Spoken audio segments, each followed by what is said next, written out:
हरे कृष्ण, राधे राधे। भगवान ज्ञान दीपक चैनल में आपका बहुत बहुत स्वागत। और आप लोग सब बहुत ही अच्छे होंगे, आशा करता हूँ मैं भी अच्छा हूँ। आज मैं एक प्रश्न मेरे मन में आया है कि भगवत गीता क्यों पढ़ना चाहिए। आज इस बात का उत्तर हम देना चाहते हैं। भागवत गीता पढ़ने का क्या उद्देश्य है। आइए समय को व्यर्थ न किए कृष्ण कथा का श्रद्धा पूर्वक श्रवण करने का क्या महत्व है। कहते हैं शुश्रूषो सध्यानस्य वासुदेव कथा रुचि श्यामन हत्सेवया विप्रः पुण्य तीर्थ निषेवनात्। हे द्विज साधुओं, जो भक्त समस्त पापों से पूर्णतया मुक्त है, उनकी सेवा करने से महान सेवा हो जाती है। ऐसे सेवा से मनुष्य में भगवान वासुदेव का संदेश सुनने की प्रति लगाव उत्पन्न होता है। जीव जो प्रभु परायण हैं वह देव कहलाते हैं, और कुछ ऐसे जो असुर कहलाते हैं जो परमेश्वर की सत्ता के विरोधी होते हैं। भगवत गीता के 16वें अध्याय में असुरों का विषाद वर्णन किया हुआ है, जिसमें कहा गया है कि उन्हें जन्म जन्मांतर तक अज्ञान की निम्नतर अवस्थाओं में रखा जाता है, अतः उनका अधम पशु योनियों में पतन होता है, जिससे उन्हें परम सत्य भगवान की कोई सूचना नहीं होती। ऐसे असुरों की चेतना का भगवत भावना में शुद्धिकरण उनके मुक्त सेवकों की कृपा से विभिन्न देशों में किया जाता है, और उनकी भागवत चेतना का विकास किया जाता है। भगवान के ऐसे भक्त भगवान के अंतर्गत पार्षद होते हैं, और जब वे मनुष्य समाज को नास्तिकता के खतरे से बचाने के लिए आते हैं तो भगवान शक्तिशाली अवतार उनके पुत्र, उनके सेवक, उनके पार्षद कहलाते हैं। किंतु इनमें से कोई भी झूठा दावा करते हुए अपने आप को भगवान नहीं कहता। यह तो असुरों द्वारा घोषित की गई निंदा है। ऐसे असुरों की अनुयायी भी इस बहुरूपियों का भगवान का या अवतार मान लेते हैं। प्रमाणिक शास्त्रों के अनुसार अवतार के विषय में निश्चित जानकारी प्राप्त है। जब तक अधिकृत शास्त्रों की पुष्टि न हो तब तक किसी को भगवान या भगवान का अवतार नहीं मानना चाहिए। जो भक्त भगवत धाम जाने के इच्छुक हैं, उन्हें भगवान के सेवकों को भगवान जितना ही आदर देना चाहिए, सेवकों को उतना ही आदर देना चाहिए। भगवान के ऐसे भक्त महात्मा या तीर्थ कहलाते हैं, जो विशिष्ट देश काल के अनुसार उपदेश देते हैं। भगवान के सेवक लोगों को भगवत भक्त बनाने के लिए प्रेरित करते हैं। अब प्रश्न आता है कि भागवत गीता क्यों पढ़ना चाहिए। इसलिए कि हम लोग जो मनुष्य जीवन में आए हैं, बड़ा दुर्लभ होता है मनुष्य कुल में जन्म लेना, और भागवत गीता का सुनना ये दूसरा दुर्लभ है। और तीसरा दुर्लभ वो है जो भागवत कथा को सुनते तो हैं और दूसरों को भी सुनाते हैं। और चौथा दुर्लभ वो है कि जो व्यक्ति कथा श्रवण करते हैं, मनन करते हैं, चिंतन करते हैं, उसको अपने जीवन में उसको उतार कर उसको फॉलो करते हैं, और उनको देखकर अन्य लोग भी करने लगते हैं। इसी को कहते हैं सत्संगी। यही एकमात्र कारण है भगवत गीता का अध्ययन का उद्देश्य। भागवत गीता का उद्देश्य ये है कि हमें जो भौतिकवादी इंद्रिय तृप्ति के लिए जो हम लोग भटक रहे हैं, इससे मुक्ति कैसे पाया जाए। जो झूठे चीजों को सत्य मानकर बैठे हुए हैं। धन दौलत, ये माया का संसार, जितना भी भौतिक चीज है, ये सब नाशवान है। इस कभी भी इंद्रिय तृप्ति की पूर्णता कभी पूरी नहीं हो सकती। एक इच्छा समाप्त होती है, दूसरी इच्छा आ जाती है, फिर तीसरी इच्छा आ जाती है, चौथी इच्छा आ जाती है। इसलिए इच्छाएं अनंत हैं, इनकी कभी भी पूर्ण कोई नहीं कर सकता। और इस भटकी हुई आत्मा, ये भटके हुए लोग को सही रास्ते पर लाने का एकमात्र उपाय भागवत गीता का ज्ञान है। भागवत गीता का ज्ञान जो श्री कृष्ण अपने मुखार बिंद से अर्जुन को जो उपदेश दिए हैं युद्ध के कुरुक्षेत्र में, वही भागवत गीता का ज्ञान है। उसी के माध्यम से हम लोग इस शिक्षा का अध्ययन कर रहे हैं। समस्त युगों में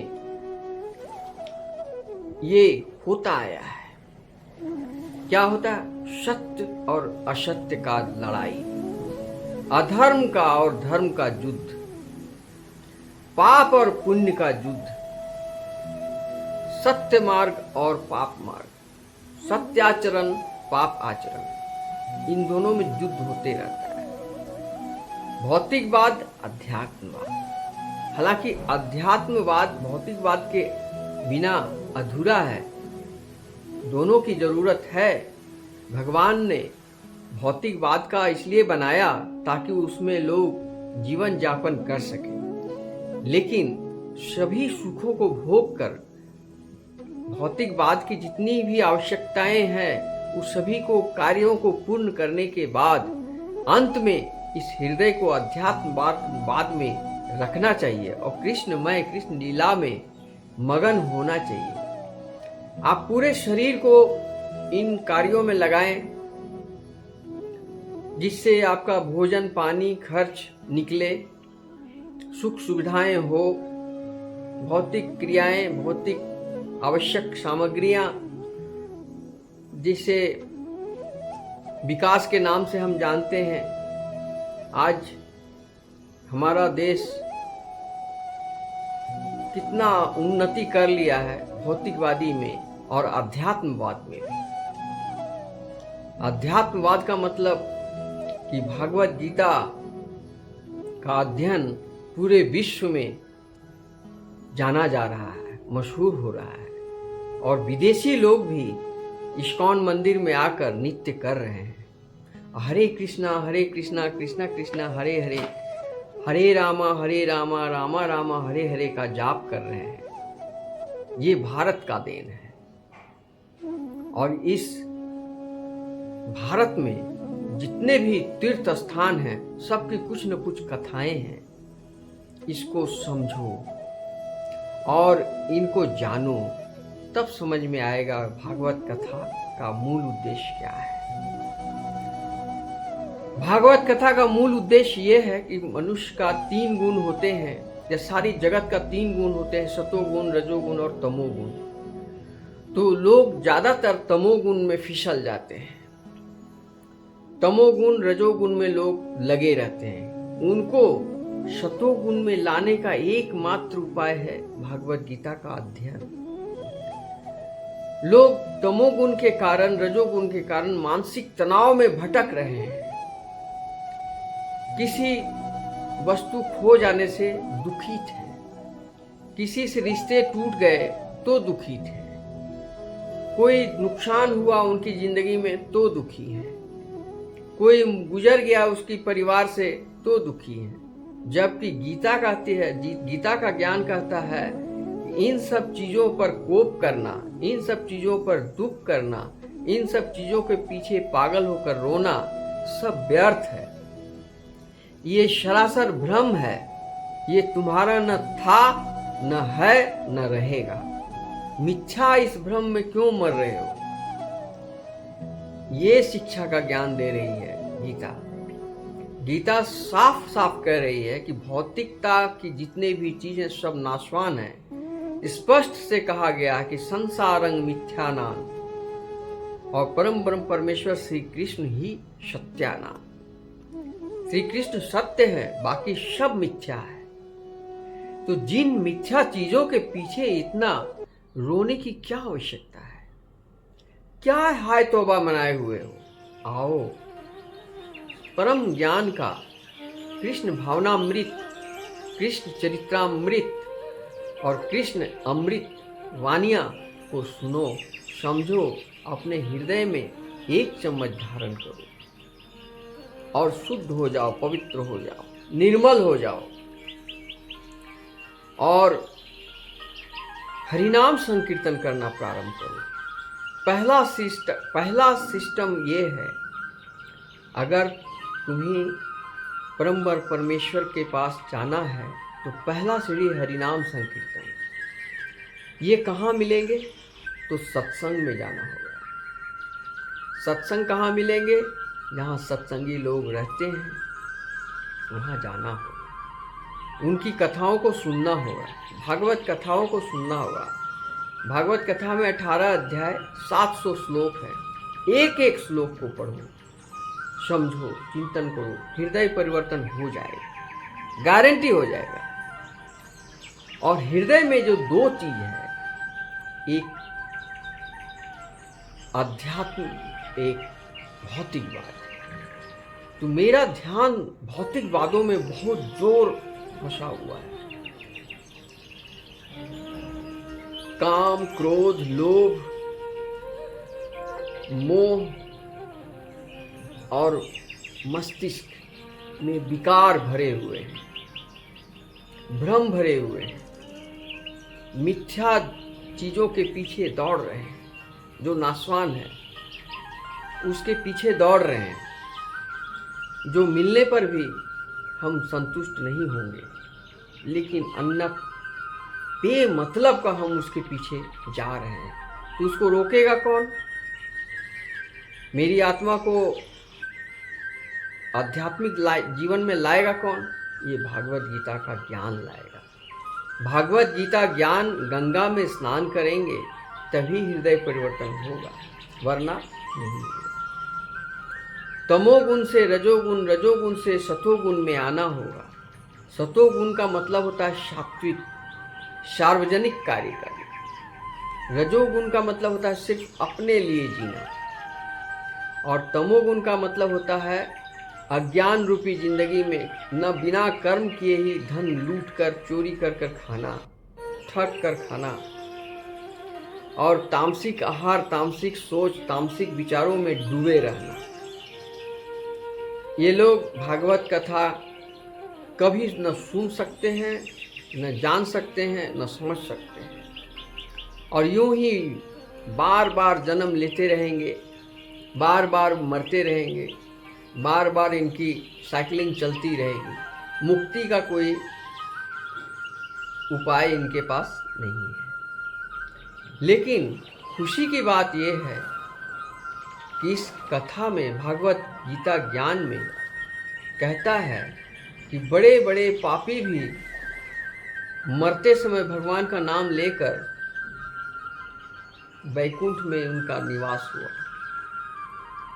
वो मर्तलोक में बार बार जन्म लेने से मुक्ति पा गए, जिसमें आता है अजामिल।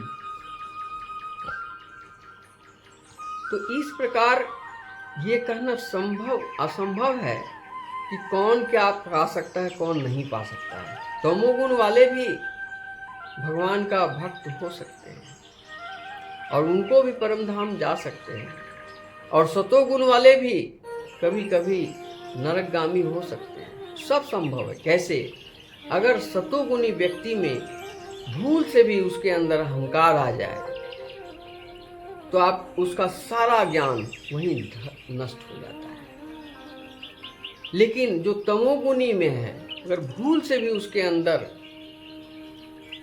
हरिनाम संकीर्तन की जाप आने लगता है, वो समस्त पापों से मुक्त हो जाता है। ये सभी कथाओं में सुनने के बाद ये मैं समझ रहा हूँ, तमाम लोगों से मेरा कहना, खासकर उन छात्रों से कहना है, तुम अपना अपना उद्देश्य में लगे रहो, अपना जो टेक्निक है पढ़ाई का वो करते रहो, लेकिन 18 अध्याय 700 श्लोक में से एक एक श्लोक भी पढ़ते रहो, ताकि तुम्हारा आत्मा इतनी मजबूत हो जाए कि तुम कभी आत्महत्या न करो, तुम कभी मन में भ्रमित होकर दुखित मत हो जाओ, स्ट्रेस में मत जाओ, मेंटल डिप्रेशन में मत जाओ। इसके लिए इसको भी पढ़ते रहना। ये गीता का ज्ञान का मूल उद्देश्य यही है, स्ट्रेस से फ्री, माइंड कंट्रोल और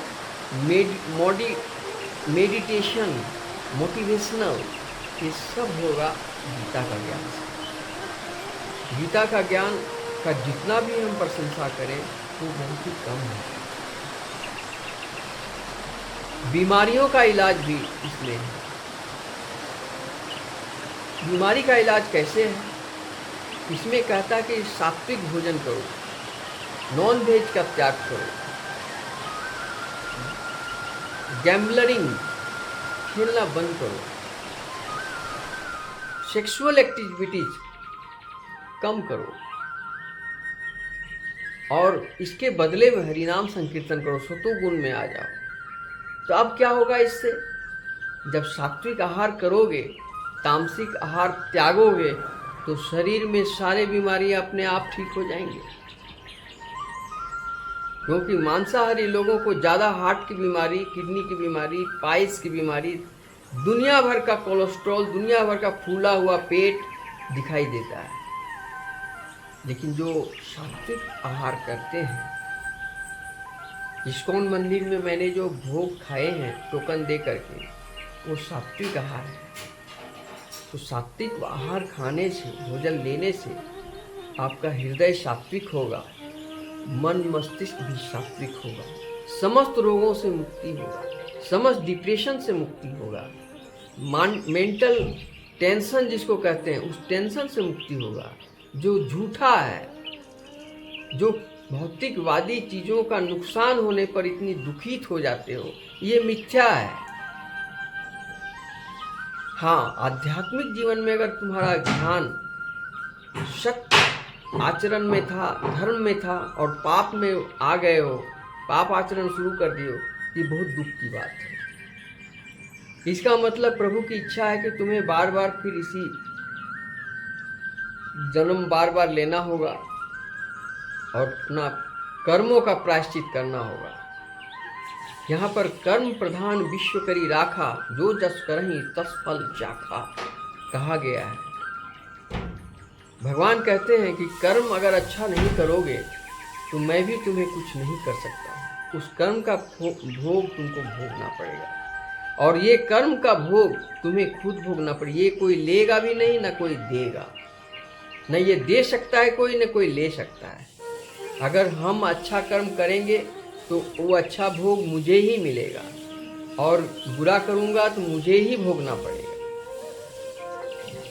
इसीलिए कहा कि इस सेल्फ डिपेंडेंट, सेल्फ कॉन्फिडेंस में जीतने वाले लोग, आज जो लोग जीत रहे हैं, ओलंपिक खेलों में जीत रहे हैं, खेल के मैदान हो, युद्ध का मैदान हो, कंपटीशन का मैदान हो, नौकरी का मैदान हो, जहाँ भी हो, जिनका सेल्फ कॉन्फिडेंस मजबूत है वही जीतता है। और जो लोग सेल्फ कॉन्फिडेंस में डाउट आ गया तो वो फेल हो जाते हैं। जिंदगी में कभी डाउट का स्थान मत दो। जहां डाउट हुआ वहीं तुम फेल हो जाओगे। ये गीता का ज्ञान है, इसलिए गीता का पढ़ना आवश्यक है। आज का थीम था कि गीता क्यों पढ़ना चाहिए। गीता इसलिए पढ़ना चाहिए कि मेरे हृदय में मजबूत हो, मेरी मस्तिष्क मजबूत हो, काम क्रोध लोभ मोह में, माया में जो भटकी हुई मेरी इंद्रियां हैं उसको बस में कर सकूं और मैं अपनी जो इच्छा, लक्ष्य, अपना परम उद्देश्य में सफलता पा सकूं। यही उद्देश्य है मूल रूप से गीता का। तमोगुण में है, रजोगुण में है, वहाँ से मुक्ति पाने का मार्ग भक्ति मार्ग है। अब भक्ति मार्ग में क्या चाहिए? सबसे पहले तो दया, जीवों पर दया करो। फिर दूसरा आता है सत्य, सत्य से बड़ा कोई तलवार नहीं, सत्य। तीसरा आता है भक्ति, चौथा आता है शुद्धि। ये 4 स्तंभ हैं भागवत गीता का मूल ज्ञान। जब इन चारों का आश्रय तुम्हारे हृदय में होगा तो ईर्ष्या, क्रोध, घृणा, घमंड, अहंकार सब धीरे धीरे नष्ट हो जाएंगे। सारा माया का बाजार धीरे, इंद्रियां सुस्त हो जाएगी, सभी इंद्रियां तुम्हारे बस में हो जाएगी। मेरा कोई शत्रु बाहर से नहीं है, मेरा शत्रु मेरे अंदर है। अगर मेरा मन मेरे नियंत्रण में नहीं है तो वो मेरा शत्रु है। अगर मेरा मन मेरे नियंत्रण में है तो वो मेरा मित्र है। तो इस मन को नियंत्रित करने का उपदेश कहाँ से मिलता है? वो गीता का उपदेश है, गीता का ज्ञान है। कृष्ण अमृत वानिया से मिलता है, जो कुरुक्षेत्र में अर्जुन को श्री कृष्ण ने दिया। अर्जुन बोले कि पार्थ, ये मेरे गुरु हैं, दादाजी हैं, नाना जी हैं, मामा जी हैं, भाई हैं, बंधु हैं, मित्र हैं, गुरु हैं, सभी लोग को उन पर हम बाण कैसे चलाएंगे? ये भ्रम हो गया। तब श्री कृष्ण ने उनको सात्विक ज्ञान का उनको जो वर्णन किए हैं वही ज्ञान है। इस पर भी अर्जुन को विश्वास नहीं हुआ। जब उनका पुत्र का हत्या चक्रव्यूह में मारा गया, जो धार्मिक दृष्टि, सामाजिक दृष्टि और किसी भी दृष्टि में न्यायपूर्ण नहीं था, तब अर्जुन को आंख खुल जाती है। तब अर्जुन युद्ध में आते हैं। तब वो कहते हैं, श्री कृष्ण गिरधर, हे पार्थ, आपने सही बात मुझे सिखाई है। तब जाके युद्ध करते हैं और वो जीतते हैं। ठीक इसी प्रकार हमारे हृदय में जो अर्जुन और दुर्योधन का युद्ध हो रहा है, उस युद्ध को विजय दिलाने वाला वही गीता ज्ञान है। यानी हमारे हृदय में जो तामसी गुण भरे हुए हैं उसको हटाने के लिए, जो भौतिकवाद में जीते हैं, जो इंद्रिय तृप्ति के लिए जीते हैं, उससे हटाने के लिए और उसके जगह पर हम आध्यात्मिक जीवन लाएं, भक्ति मार्ग में आएं, इसका ज्ञान कहाँ से पाएंगे? गीता का ज्ञान से। इसीलिए गीता का ज्ञान पढ़ना हमारे लिए बहुत जरूरी है। मेरे सनातनी भाइयों, आज हमारा देश में गीता का डंका बज रहा है। देश में नहीं, विदेश में भी बज रहा है। और एक दिन ऐसा समय आएगा कि पूरा विश्व गीता का ज्ञान से प्रकाशित होगा। इतना ही कहकर आपकी कथा मैं यहीं समाप्त करता हूँ। अगर आपको पसंद आए तो लाइक करें, कमेंट में राधे राधे अवश्य लिखें और सब्सक्राइब भी करें ताकि अन्य कथाओं को आप तक पहुंच सके और आप सुने, समझें और लोगों को भी सुनाएं। आज से संकल्प ले लें। मैं प्रत्येक कंटेंट में ये जरूर कहता हूं कि तामसिक आहार बंद करें, सारे समस्याओं का समाधान आपका होगा। तामसिक आहार मतलब मांस, मछली, अंडा, अल्कोहल वाला पानी, सिगरेट, तंबाकू, कुछ भी नशीला चीज है, सबको त्याग करें और शुद्ध आचरण में आ जाएं, भक्ति मार्ग में आ जाएं, हरि नाम संकीर्तन करें और सत्संगी बने, किसी गुरु के आश्रय में आश्रित हो जाएं और उनके कथा को सुने।